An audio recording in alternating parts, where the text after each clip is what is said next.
They locked him away for a murder that never happened, and he stayed there for 43 years. This is a devastating story of Richard Phillips, the man who lost everything for nothing. Detroit, Michigan. The year was 1971. A man named Gregory Harris was found shot and killed. It didn't take long before police pointed the finger at Richard Phillips, a 25-year-old factory worker with no criminal record. The evidence?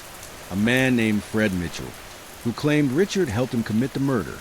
There was no physical proof, no murder weapon, no motive, but that didn't matter. The jury believed Mitchell, a man who cut a deal to reduce his own sentence. Richard said he was innocent. He shouted it in court. He kept saying it in prison. But no one believed him. He was sentenced to life in prison without parole. For 43 years, Richard Phillips sat behind bars. He missed everything. His kids growing up, the deaths of his parents, the evolution of the entire world. He painted, he read, he waited, and he never stopped saying, "I didn't do it." Then in 2010, something changed. A man named Richard Palumbo, the real killer, confessed under oath that Richard Phillips was not involved at all. He said Fred Mitchell had lied. He said Richard was completely innocent. That should have been the end. But it took another 7 years for the system to listen. In 2017, the Michigan Innocence Clinic got involved. They dug deep. They uncovered massive flaws, false testimony, evidence suppression, and a total lack of investigation.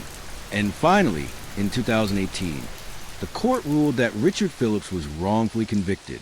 After 43 years, he was free. No apology, no compensation at first. Just freedom and silence. He had to start over at 72 years old. He had nothing, not even a toothbrush. He eventually received $1.5 million in compensation. But how do you pay someone back for half a lifetime stolen? Richard never got to hold his children as they grew. He never got to say goodbye to his parents.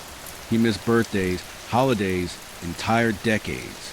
All because someone lied and the system didn't care enough to question it. How many more innocent people are sitting behind bars, waiting to be believed? Would you survive 43 years in prison for something you didn't do? Let us know what you think. Subscribe if you believe stories like this need to be heard, because justice delayed is justice denied.